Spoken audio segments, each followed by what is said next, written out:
What is up, Vortex Nation? Got an absolutely awesome opportunity for you.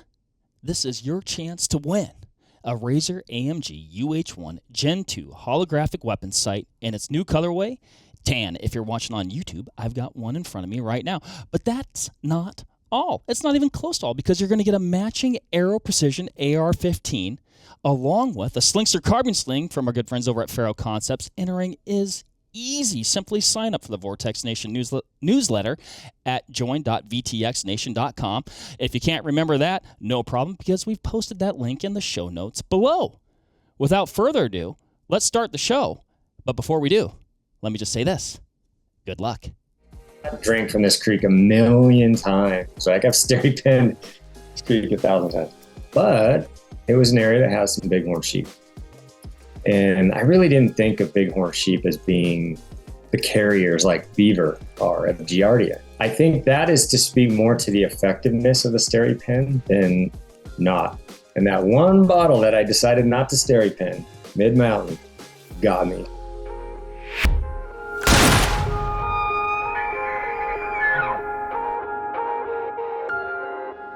What is up, everybody? Mark on the mic here, joined by my very good friend digitally, Mr. Ryan Lamper, is going to talk today about a topic that I find very interesting and very important, and that's essentially water filtration, water purification, essentially making sure that your water is safe to drink when you're in the backcountry. And Ryan, I know you, and I know the backcountry is a place where you spend a considerable amount of time. And I know you're drinking water back there. I know you've been doing it for many, many years, probably many, many different ways. And we're going to talk about some of those different ways today.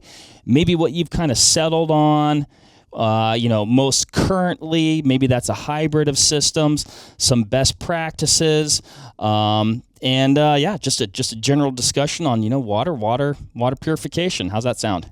Sounds great. Hey, water's important, and we do need a lot of it while we're hiking around the backcountry. So yeah, definitely, it's a big topic. Are we as hunters generally drinking enough water in the backcountry? I'd like to think so, although, like, most people, I would say, think they're not drinking enough water. I don't know. I think we're supposed to drink like a gallon when we're sitting at home every day as well. We don't do that. So yeah, probably, maybe not. But I would say on average, I'm drinking 2 to 3 water bottles a day outside of like the food and the coffee and all that kind of stuff. So yeah, I think we take quite a bit of water in it there. Well, and you're talking about, 2 to 3 bottles. So you think like, your typical Nalgene is going to be about 32 ounces-ish or a similar type water bottle. 3 of those, that's a lot of weight to be carrying around all day. So I'm assuming that you're not generally carrying all that weight all day. You're stopping to get some water and clean it up. What, historically, when you started doing backcountry stuff, drinking water in the backcountry, how were you doing that when you started? Yeah, boy, back in the day, when I think back, I'm an old guy now, so decades ago, it was iodine tablets. I started off with iodine tablets, and that was the standard practice back then. And we just kind of got around the taste, because if you'll recognize that pretty near no water goes without an electrolyte mix to make it taste good these days, it seems like. We didn't even use that back then. It was water, it was salt caps on occasion, but basically straight water, if you can imagine, which is not something I do anymore that often. It usually has some type of flavoring in it. But yeah, that was the standard practice way back in the day, which is great, right? Because, a chemical solution like an iodine or a chlorine is super lightweight, ridiculously lightweight. But then I remember migrating to a pump system, which was bulky, and I wish I could remember the name. Pure, I think is what it was. PUR was one I had way back in the day, and I used that. And I don't know if I was actually filtering as good as I should have been with how dirty I would let my filter get, but I'm sure I didn't follow all the precautions that I should have, but yeah, we managed to use that one for years until they came up with even lighter solutions. So Yeah, I mean, I've got one of those here. I haven't used it in a while. It's from MSR. Attaches essentially directly to your Nalgene bottle. It's actually that's kind of what this adapter. I guess it's integrated into it. But that was the thinking behind it. And I've used that a fair amount, and it worked pretty good. I didn't get sick, so I guess that's like the number one thing. But yeah, like you said, a little bit heavier, a little bit bulkier than even just those tablets. I guess a lot heavier and bulkier than those tablets. And then certainly a little bit heavier and bulkier than some of the other options that we have today for sure. But solid nonetheless, and definitely better than nothing. That's for sure. Definitely has its applications and places where it shines. Yeah. Yep. What'd you go to after that then? Oh, then I went through a spell where they came out with kind of the basic, more lightweight, like a Sawyer filter. It's got the straws inside, and you kind of push the water through it and into your Nalgene. I did that for a while too, and then we had the ultraviolet purification sticks that were coming out with SteriPens and all that, and I migrated to that. And they started off not so great. They would kind of break all the time. I remember when SteriPen first came out with their, I want to say it was the Adventurer series. Mm-hmm. That one had the little green button on the side, and I always broke that button. And all my friends, theirs always broke as well. We always had issues, and eventually, at the wrong time, our SteriPens would break and quit working. So then they came out with the Classic, which I think that's the one that I see on your desk there. Is that the Classic? I think this is the Classic. And one of the reasons I love lightweight gear, and this is not the lightest one that they make, but like just looking at different reviews, like it seemed like one of the more durable ones. So I was like, okay, I'll do that one.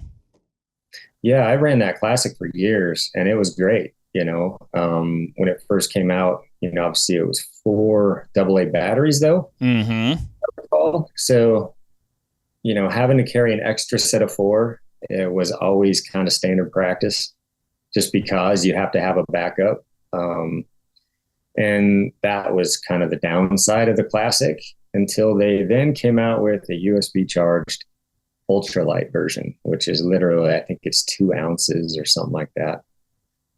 76 grams, I think is what it is. And that's where I have settled, is in that version. And we can talk about all the problems I've seen with each version, including the ultralight. But at this point in time, that ultralight is kind of the top dog for me over in the SteriPen lineup. So yeah, I mean, my water filtration probably followed a very similar path, and almost you can look at this table and see my path a little bit. Another option that I have, and this is one that I kind of carry as a backup, is just these Aquamira drops. It's a little mixture. You mix them together and sterilize the water, whatever you want to call it. So this is kind of like a lightweight backup that I keep, in case my pen breaks or something like that. All these still work. The Sawyer Squeeze I really like. One thing, and this is actually a lightweight system, and then it comes with this to kind of, the syringe to kind of, back flush the filter if it gets a little bit dirty. The one thing that I kind of don't like about these, from what I hear, is after you use it and you have, potentially some sort of water in it, if it freezes, that can compromise its efficacy. So oftentimes we hunt when it's cold, and I can even think of a time where, hunting in mid-August in Washington, up in the Alpine, like my water froze. So, even if you're like, oh, well, I'm a summertime guy, that can be okay. And I'm not saying that this isn't okay, because it's a great system and I've used it, but like that's always in the back of my head. Or how cold did it get? Or do I need to put this in my sleeping bag at night? And do I want to futz with that? I don't know. Yeah, and the worst part I think about that, and that was the problem, right? If you drop it, you don't know if you break a straw, one of those little straw filters in there, mm-hmm. and if it freezes, you don't know that you broke it, that they crackled and they're not effective. So you're just drinking dirty water for an extended period of time. Now, if a SteriPen breaks, it's not going to light up. It's not going to turn on. You're going to know, like, okay, time for plan B. Let's go with the iodine or the Aquamira. At least you know at that point. So that was my worry as well, and why I kind of quickly went away from the traditional squeeze filters was we're always coming across frozen nights, and you got to be really diligent about blowing out the water from the filter and keeping it somewhat warm, because man, otherwise, what's the point of having it, right? So, and like you, Mark, I've seen, elk hunt since middle of September, and we get a foot of snow and we get frozen, and they come when you least expect it sometimes, and then all of a sudden you're kind of SOL. So yeah, as attractive as they are and lightweight as they are, they're really easy to use. You gotta know that there's a potential for failure there. And I've known guys that it's not just the freeze, but just dropping them, having them in the pack, having basically a bum filter in there. So shoot, yeah, a bit of a concern. Yeah, and you don't want to find out the hard way, a little bit down the road. One thing I do think about though, Ryan, so and I guess I haven't had an instance where I've personally had to do that. Luckily, sometimes I think I plan my hunts around not having to do this. But I know guys that are like, oh man, I was out elk hunting, or I was even, deer hunting in the high country. Water was super limited. Man, we were basically filtering water out of an elk wallow that was maybe half water, half something else. Horses were drinking out of it, tadpoles swimming around, just really, really rough water and so to me, that's something where I'm like, the SteriPen is great when the water is really clear. You hit it with the UV, it still looks good, no floaties down the hatch, tastes good, right? No problems there. Have you been on hunts where the water is, as I described there? I've even talked to guys that are like, yeah, we were filtering it through a sock to get the big chunks out before we would run it through our regular water filter. I don't know. Oh, absolutely. So I think, I've noticed this more on elk hunts than anything else, not so much in the muley stuff where high country, and there's usually pretty good access to clear running water. But yeah, sometimes you'll find yourself in the wallow type water, right? The scuzzy, you see all kinds of little red bugs floating around in there doing their thing. And there's tadpoles and frog eggs and everything else in the pond that you're pulling from. Mark, don't we just add more electrolyte though when we drink it down so it doesn't taste so bad? I mean, that's what I do. Is that it? Is that the option? Pretty much, yeah. No, so I carry and yeah, it's real easy to get around that, and so that was a big worry on the front end. Like, we hunt some pretty scuzzy places, and so using the SteriPen, you're obviously not filtering it out unless you run it through a shirt, and you can literally just take your shirt that you're wearing and run the water right through it, or a coffee filter, which is what I use. Well, if you run it through your shirt, though, then you're likely, if you've been hunting for a couple of days, you are getting those electrolytes back because you got all that salt that's built up in your shirt. So there you go, a little extra salt, not bad. Now I have those little GSI coffee filters. If you're a coffee drinker, you probably know what they are.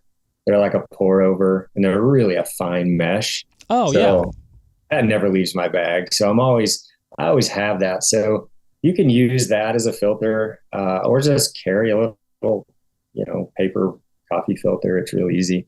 They weigh nothing, and you can filter through that. But I usually don't do that unless it's really bad, unless it's got some green algae, stuff like that. It's really discolored. But the funny thing is with the SteriPen, and this SteriPen might not be for everybody because it does not kill the bugs. Obviously, I've SteriPen water where you get all those little bugs swimming around in there, and they're dancing around, and then you SteriPen it.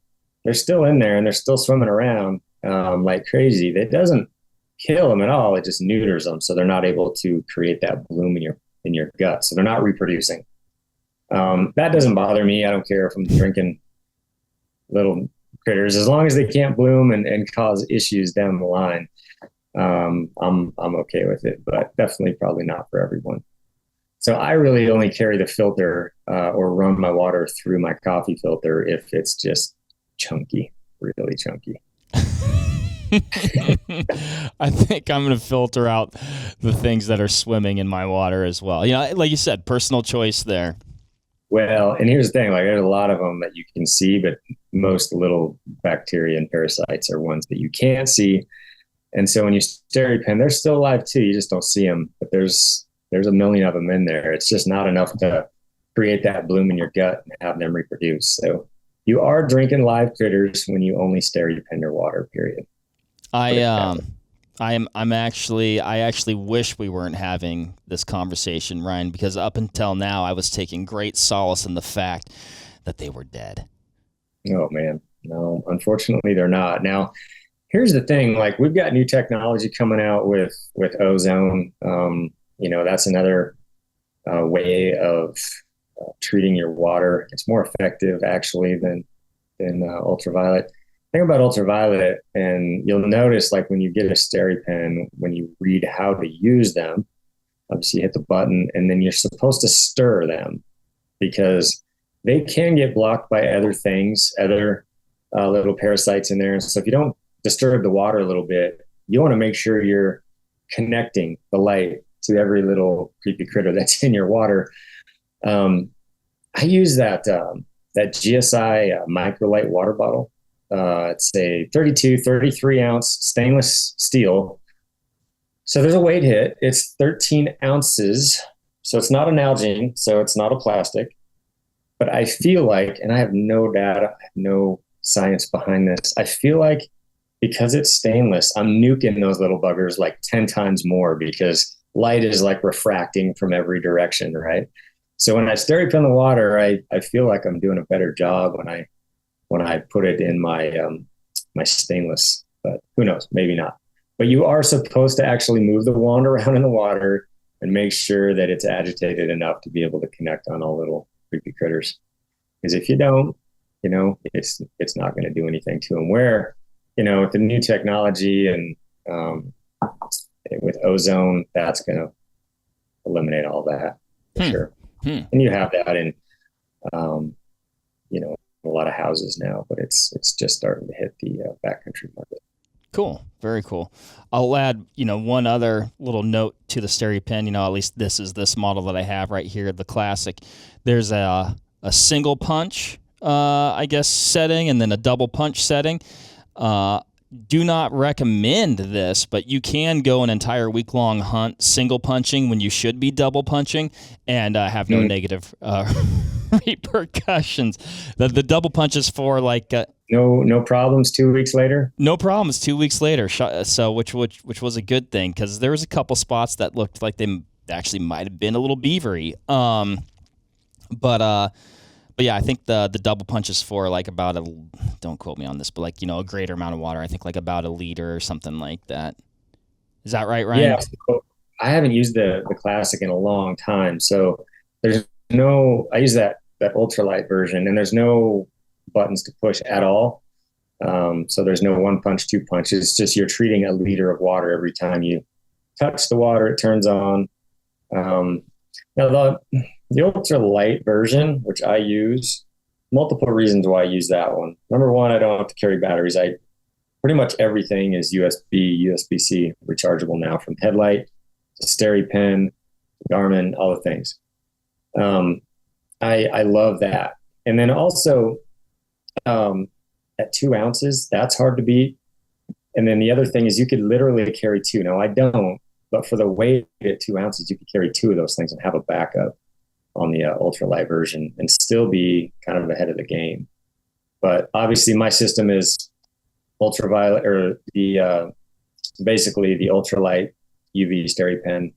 And then I carry Aquamirror these days, which is a chlorine-based chemical versus the iodine. So pick your poison, right? Do you like the taste of iodine or do you like the taste of a swimming pool better? And I've found that the swimming pool tastes good. Have you ever been in a situation where you're like, I'm a double up? Not yet. No, haven't dealt. Now, I have been in the situation where my old brain has forgotten whether I SteriPen it or not. So then I just don't take any chances and I re-SteriPen it. Okay. So I hit in with the UV.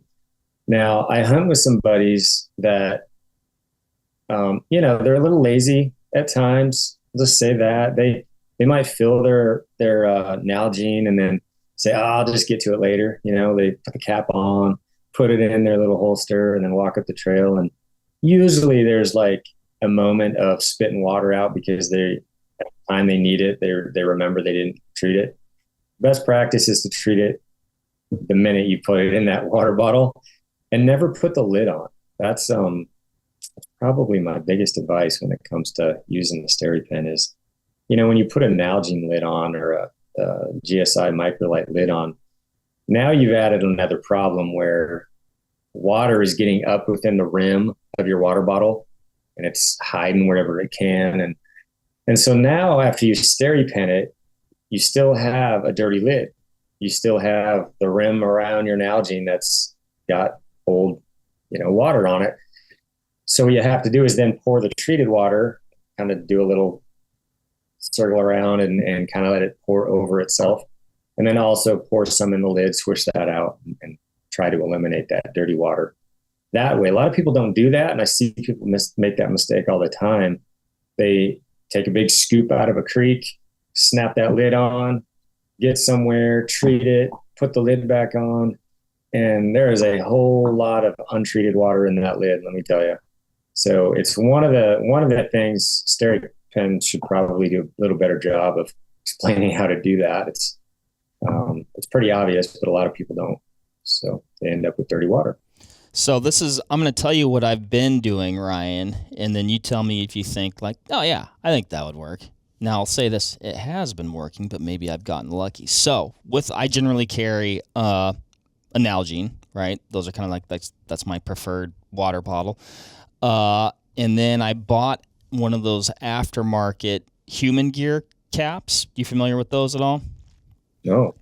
It's in my truck right now. I was drinking out of it this morning. But so it's like it almost is like a cap that also turns it into like almost like a narrow mouth Nalgene, but then you can still fill the regular bottle, whatever, right? So I pull that cap completely off, do my scoop in the creek or the lake with the bottle separate, SteriPen the water, and then I take that cap and I screw it back on. So then really only the threads of the cap are what are contacting that dirty water. And then my mouth is touching a surface that theoretically in my mind has never been hit with the dirty water.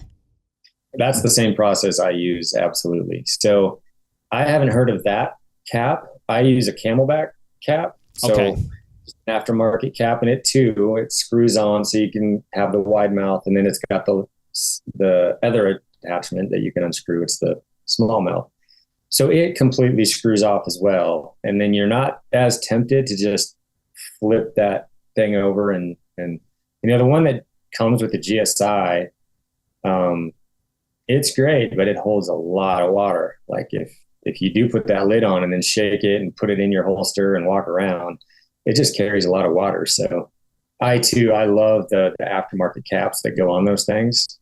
Far less likely to carry bad water, but I just don't ever put that lid on unless I've SteriPenned it, right? That should just be kind of a standard practice. And then, like you said, then it's only that little bit that's on the threads, and I think that's easily just rinsed right off with a little swirl of the Nalgene. So no, I think that is the process. I think you nailed it for sure. Maybe I'll do, because I haven't really been doing the swirl even before I put that. So I'm gonna give it a little swirl. Then I'm gonna put the cap on and be maybe a little extra safe there. One thing I've noticed too on that ultralight, I want to say this. People ask about the cold weather stuff all the time, and we've talked a little bit about the filter and the squeeze, or like a gravity filter. Those are good, which I'll use in the summertime with the family, because you can just fill up a bag and let it just gravity feed in down to your other bag. It's real slick. And you can do a large volume that way. So they've got their downside with freeze. Now the SteriPen also has an issue with very cold weather. So it's interesting because the very first ultralight SteriPen that I bought, I didn't have an issue with it not working at extreme temperatures, cold temperatures. And then my buddy bought one and he was having it. And then I bought another one after I broke that one. And I found that, yeah, you hit a certain temperature, anything below freezing. And oftentimes, as soon as you put that ultralight in the water, it flashes red and it kicks off. So it comes on for a second, kicks off. And so it doesn't want to work, in the freeze. So inevitably, especially in the morning, if I'm going to head down to the creek, I just put that thing in my pocket, warm it up a little bit. And it really doesn't take that long.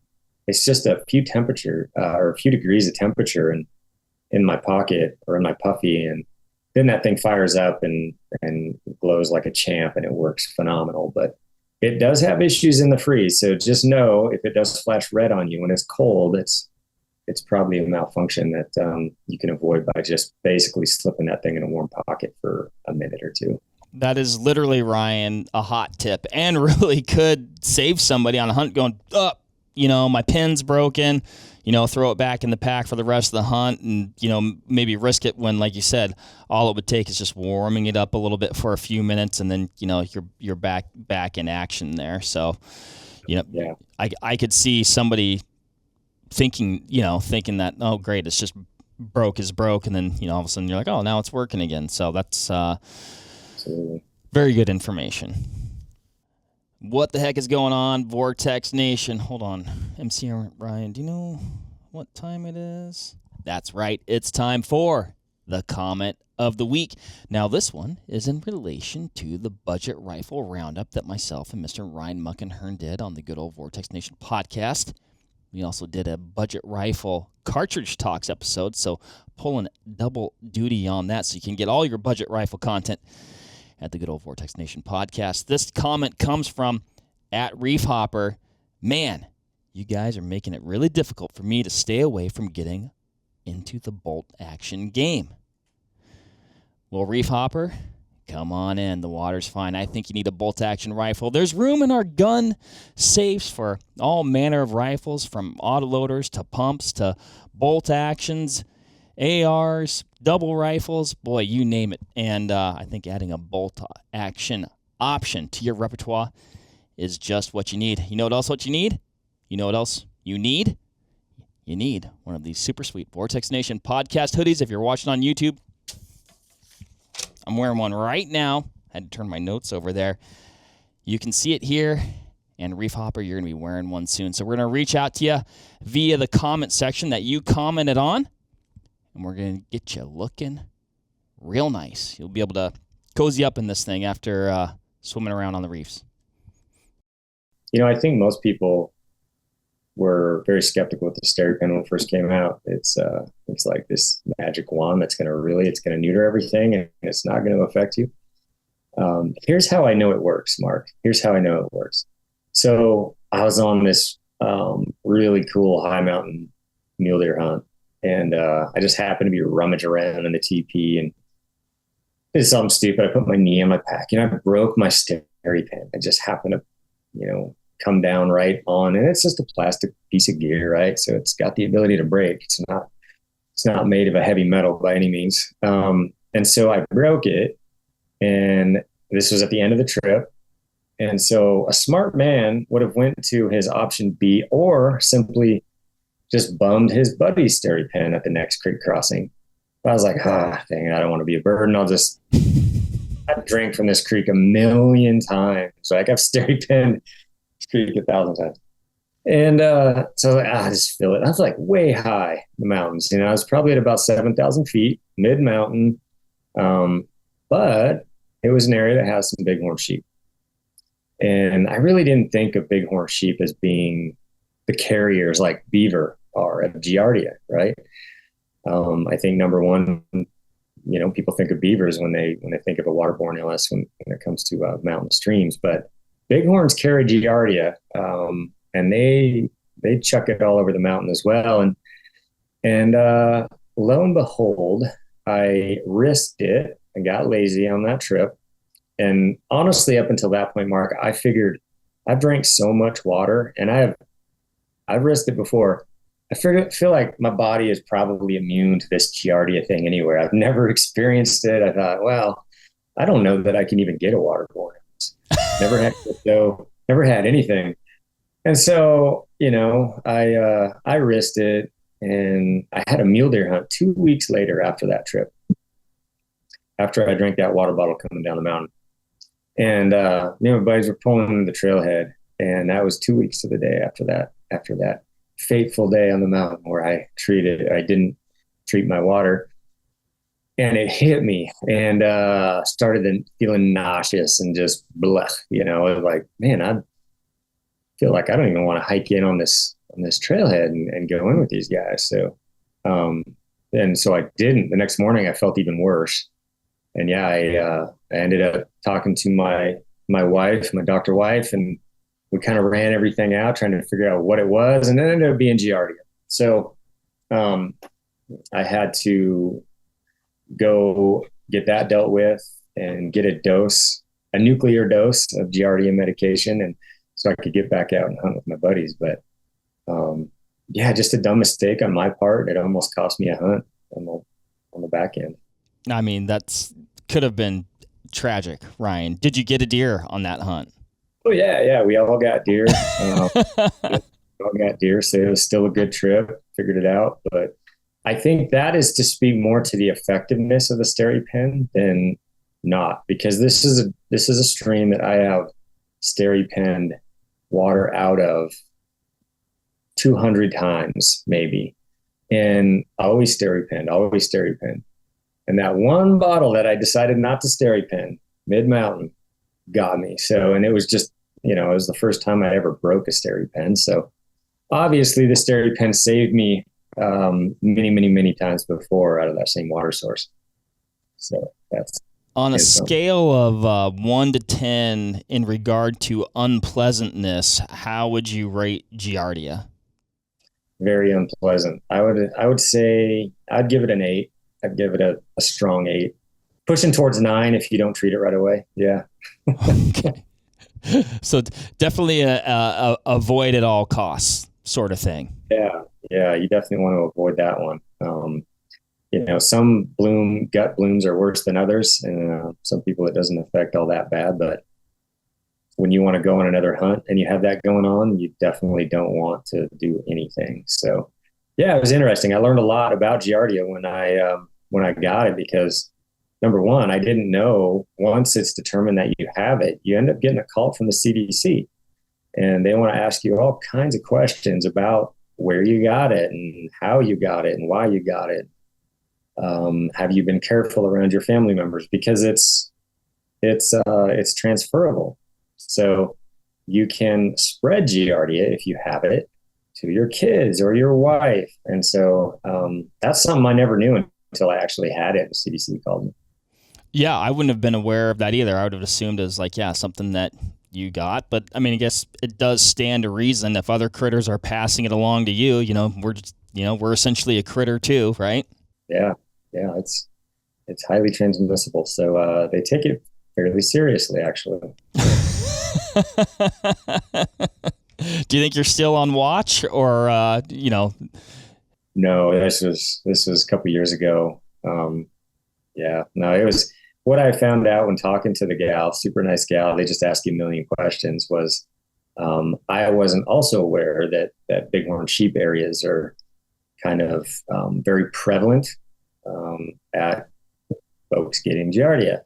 So it's some of those high mountain streams that you don't think of. You always figure like, oh, I'm way up here. What are the odds? Obviously, there's no beavers up here, but it's the bighorns that carry it pretty well, and they transmit it to those.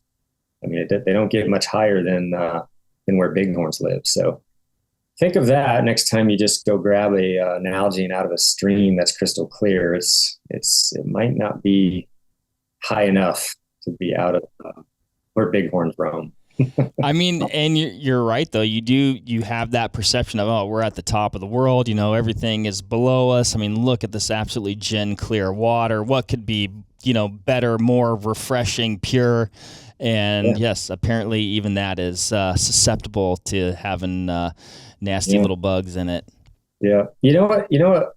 Like, I have a lot of confusion about though, because we live by, we live in Three Forks, Montana here. We got rivers everywhere. So we float these rivers all the time, like inner tubes and canoes and all that. So we're always in the water. And my girls, they're always swimming. They just throw a life jacket on. They like float for miles down the river, right? And we see beavers all day long. There's beaver dams, beaver huts. There's like little off channels, and they're splashing their tail, or, hitting their tails when we go by. It's the beaver mecca around here. And yet, no Giardia. Like, why are they not getting it? They're in the water, they're swimming, they're getting it in their mouth. They're not ingesting it per se, but I'm actually surprised that more people don't get it just by having contact with their face and mouth. I mean, these like floating areas. Yeah, I mean, I've thought about that as well. I mean, like you said, you got your kids, they're swimming in whatever, lake or stream or whatever, and yeah, the exact same thing. It's like, yeah, they're not necessarily intentionally swallowing water, but I guarantee at least a little bit of water's going down the pipe, and or you come up and you spit some water out, and I don't know. Yeah, it's curious to me, and maybe it does happen occasionally. I don't know. Yeah, you sure would think it does, but I don't hear about it very often, and I've never known my girls to get anything. And they are in those rivers a lot, and they're not like fast moving rivers either, so they're kind of slow moving, and there's a lot of beavers. But fingers crossed, knock on wood, maybe just drag the SteriPen behind you in the raft, or I don't know. But one thing, the other benefit to having a doctor in the house is, it's we're not too far from medication when you do get Giardia. So I actually carry a pill. They've got different type little, not antibiotics, but cocktails for Giardia. There's like the 7-day protocol, and then there's 1-day nuclear pill that I have. I think it's 3 pills that you take in the same day. And that's the one I have for now. If all else fails and I start getting sick on a hunt, that's what I'm going to hit myself with. But nice. So you're able to, you can get, or like you think you could doc with your doc potentially and be like, hey, this is what I do. These are the activities I engage in. I'd like to throw these in my med kit then. That's what I did. I was just letting them know, like, this is something I don't want to experience again. So I sweet talked them into giving me a dose for the future that just goes in my backcountry kit. It just stays in there. So nice. I was getting in my phone there. Usually I have my handy little printouts with me, Ryan, but my notes were in my cellular telephone. Another quick question for you. We've been talking about clean water, but what about, like, what are you doing as far as like are you a bladder guy? Are you a bottle guy when you need to carry water? How are you doing that? I know I've got a couple items that I really like to use. Actually, your cousin Joey turned me onto one of those things. But what's your take? I mean, there's 2 camps. I mean, you see bladder guys, you see bottle guys. Both are generally pretty adamant about their system. What do you got going on there? Yeah, everybody's got a preference. I've never really enjoyed bladders. There's too many problems. I've known way too many guys to have a bladder leak, and then their puppy jacket and their sleeping bag is wet. For whatever reason, that's a never-ending problem I've seen in the backcountry world with leaky bladders, especially when they're riding up here, And so I've never really been a big fan of that plastic taste of the bladders and the little tube that comes out, the mouthpiece.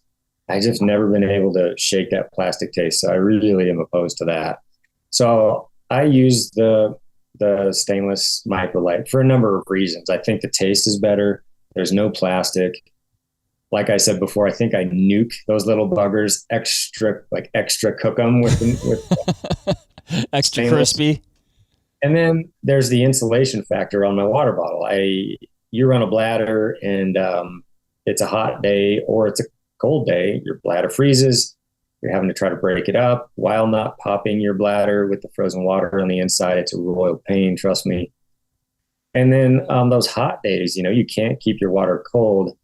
So in my little 33-ounce GSM microlight, it's just enough insulation so my water stays cold. So I fill it up in a cold creek. The rest of the day, it's nice and cold. Or if I put some warm bone broth in there for the day, if it's late season, it stays warm all day long. So it's great. But the biggest reason is for it not to freeze on me in the late season. And so, yeah, you're taking a little bit of a weight hit. You might be packing an extra 6-7 ounces with that insulated water bottle. But taste alone for me, no plastics, stainless. I'm a big fan. So I've added a few extra ounces in those regards. Now, for storage, I've used a billion different types, from containers to platypus bags to you name it. But the Hydro Pack bags have been my favorite. I don't get that plastic taste out of the Hydro Packs for whatever reason. Whatever material that is, it's kind of magic in that it doesn't taste like plastic. And so I'll bring, depending on the trip, depending on the area I've e-scouted that I'm going into, if water is going to be prevalent, I might just take 1 3-liter Hydro Pack in my water bottle. If water is not prevalent, sometimes I'll take 2 or 3 of the 3 liters. Now I often carry a 6-liter Hydro Pack, and then I can also take a 3-liter. So, we have hunts where we're going into places where you're going to have to dump it down 1,500 feet every time you want to refill your water. So we're willing to pack 9-10 liters of water to the top and just kind of live off that until we absolutely have to come off the top. So those bags for me have been great. Now, I also have some of those MSR. They're more of a durable material on the outside. Can't remember what they're called, but I have those now because I run with some pack goats, and I'm not really worried. They're very durable, and I'll throw 10 liters of water on each side of my pack goats, and they'll carry that water for me. But those have been really good as far as no foul taste, very durable, all those type of things, which is kind of what I'm looking for. Yeah, I like those a lot. I think I'm trying to think. I think I have one that's an 8-liter. And then I think I have a 3.5 and a 2.5. Don't quote me on the numbers. I think that's what they are. I don't have them here today. Maybe I'll have to bring them in I'm sure we'll take some sort of photo for the thumbnail. But yeah, I've really liked that too. They're really lightweight. I think for how durable and robust they are, they're lightweight. I haven't had a cap come loose. Like you said, the water tastes pretty good out of them. And then I just know that water is dirty water, and that when I pour that into where my cook pot or my Nalgene or whatever, that I just need to make sure that I clean it beforehand. But yeah, and then where do you like to keep those bladders? Do you keep those kind of at the ready? Where do you store those in your pack from kind of like an order of operations standpoint? I know, like initially I was like, I'd keep my SteriPen with my cook kit buried in my pack. I'm like, well, that's not super handy when I cross a creek. Yeah, so the SteriPen stays in the lid for easy access, similar to the headlight. It's one of those pieces in the lid. And then as far as the storage, the Hydro Pack, that is a go by braille type situation. So, if we're going from the trailhead and we're hiking water in, and I'm filling it in the trailhead or before I hit the trailhead, where that full bladder goes is in my back pocket, basically, depending on the pack you have. So these days I run an initial ascent pack, and they've built this really cool back zipper pocket on this initial ascent, and it's got a stretch material. So I can literally put my 6-liter in there, my 3-liter in there, and I can have it full of water and slide it right down that slot in the back, very back of your pack. And it's a little horseshoe beaver tail type opening on the top. And that little pocket stretches so perfectly for water storage. It's great. And then, if I don't have it full, I put those empties in the pocket, and that pocket always stays empty and ready for water. If I know there's going to be this one last creek crossing before I climb a couple thousand verticals, I'm gonna wait till that very bitter end and load it at the last creek crossing, obviously, and then I'll fill it. But I leave that back pocket open so that I can just drop that Hydro Pack 6 liters or whatever it is right down into the back pocket. And that's how I use it. Obviously, Nalgene just stays on the hip, and SteriPen stays in the lid, and it's a real good system for me. Yeah, I mean, I've been doing something similar. Yeah, SteriPen in the lid. Sometimes I'll keep my Oh, like, whatever hydro pack that I want to have handy in the lid as well. And then, if I fill it up, then I just, kind of wedge it between. My pack operates a little bit differently.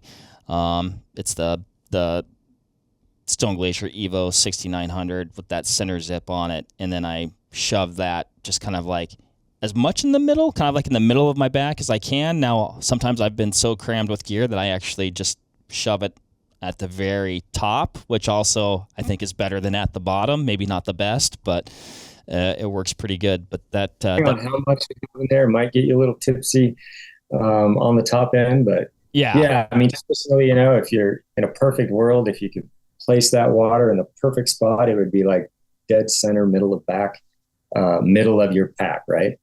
yeah. Sometimes it's not always the case, whether it's like a time issue, you just cram it under the lid and your pack and go for it. Probably not the ideal spot, but sometimes I think we've all done that. Yeah, yeah, exactly. Like you said, it can make you a little warbly up top. Yeah. Very, very cool, very cool. I'm trying to think, man. I think that's all I can think of in regards to this subject. Any parting thoughts or stuff we didn't cover or cool tricks of the trade that you've learned along the way? Yeah, I think when it comes to all these different things, what I always settle on is the SteriPen. That's obviously what I'm using now. I don't know that I will ever go back to a pump because of the weight penalty there. Most pumps, I think they about a pound or something like that. And they've got the inner filter. You've got to make sure you change that out.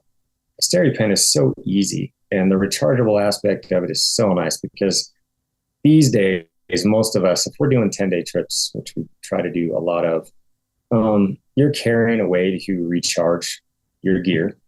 Or like I said, our headlights are rechargeable. So, we have a little solar panel system that we're able to charge a power bank. And then,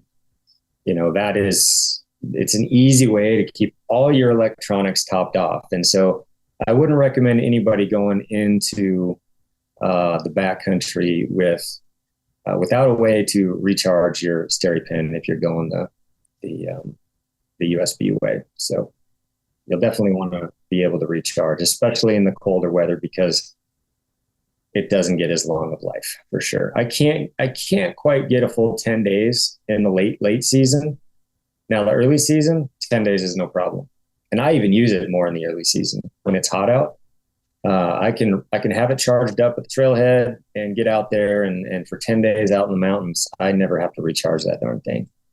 But when it's extra cold, late season, I'm maybe getting like the 6 or day 7 and I have to recharge it. And I'm not even using it nearly as often as I do on the hot days. So know that it's definitely good practice to have something to be able to get it recharged. Well, and you bring up a good point of just creating consistency amongst your devices. The last thing, you look at this table, it's like, oh, I need another water purification device, like I need a hole in the head. But it's like, I'm running that Peaks rechargeable headlamp. I think that's the same one you're running, right? Love the headlamp. It runs off that. My Garmin InReach Mini runs off the same thing. It's like, oh, now my SteriPen can run off the same. It's not like, oh, my headlamp has double A's, my SteriPen has triple A's, my SteriPen has double A's. This has that. Do I have extra batteries for each of these devices that I want to keep running? I mean, it really does make sense to be like, here's my devices. They all operate off the same, essentially, plug in. And then I've, got one bat, like carry a dark energy with you or whatever, some sort of power bank, maybe 2 power banks, maybe a power bank and a solar charger, however you want to navigate making sure that you have power. But just, it's, and then I also, I ask my, I'll look into my hunting kit and I'll be like, oh, I see some double A's in there. Now, those are certainly fresh batteries, not batteries that I pulled out of my headlamp and put in there, but also how long have those batteries been in my, and then I just end up putting new batteries in. So. Yeah. Oh man, the days of batteries, right? I mean, especially you're usually buying the expensive ones, the lithiums, to get the longest life out of. And yeah, when you don't know, and it just sits in your pack. Like it's expensive and it's just heavy. You look at the classic, like sitting on the table there, and it's definitely twice what a ultralight is, but you also have to figure in, you got to bring 4 extra batteries because you never want to go up there without an extra set. And dang, 4 lithium batteries these days is arm and a leg. So the cost, it makes sense to go with the ultralight. I feel like at 2 ounces, it's a win, big win. Darn it, Ryan! It appears you've sold a piece of gear for them to me today. Yeah, but I mean, if you're you're a whitetail guy, so weight doesn't matter, right? You're like within 30 yards of your vehicle, so maybe extra batteries don't matter so much. Actually, they matter a lot, Ryan, and whitetail hunting can be extremely difficult. And so maybe we just need to get you out here for a good old-fashioned Midwest whitetail hunt.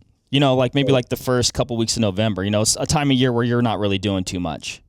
Yeah, smack in the middle of mule deer season. Boy. Oh, yeah. But no, I think the kit overall, what I found, ultimately having a backup is very important. I screwed up a couple years ago. I didn't go to my backup, Aquamira, and there's no reason for it. The lightest thing you could bring is just a handful of iodine tablets. They're very cheap. They have a little taste, but you're only having to use them if you've had a catastrophic failure with your SteriPen. So I think the future, though, we're gonna see new technology that'll even be better than ultraviolet. So I think we're on the cusp of seeing that.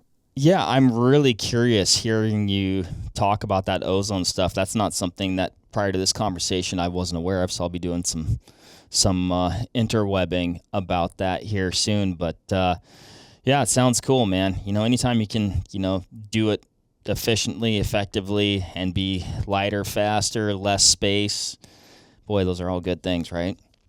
Absolutely. Yeah. Yeah, I feel like we're always making little tiny tweaks to our kit, and they just keep getting better and more effective and lightweight. And I mean, gosh, look at where we've come from the big gadget there to your right in the pump, what we used to have to take to feel safe back there for the most part, to where we are now with a little ultraviolet. It's nuts. So technology's definitely shaved a lot of pounds off our backpacks.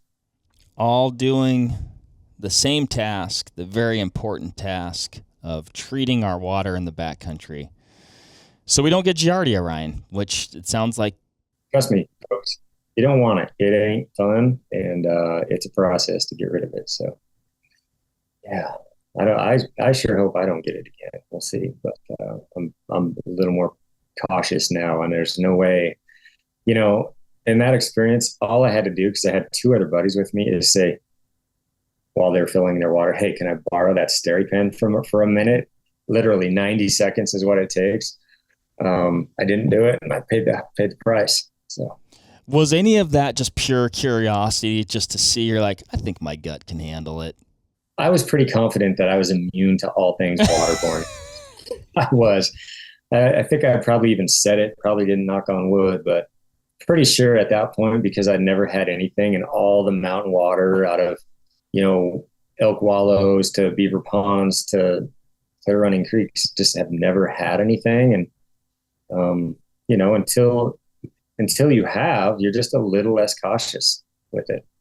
And then you get it and you realize, don't be an idiot.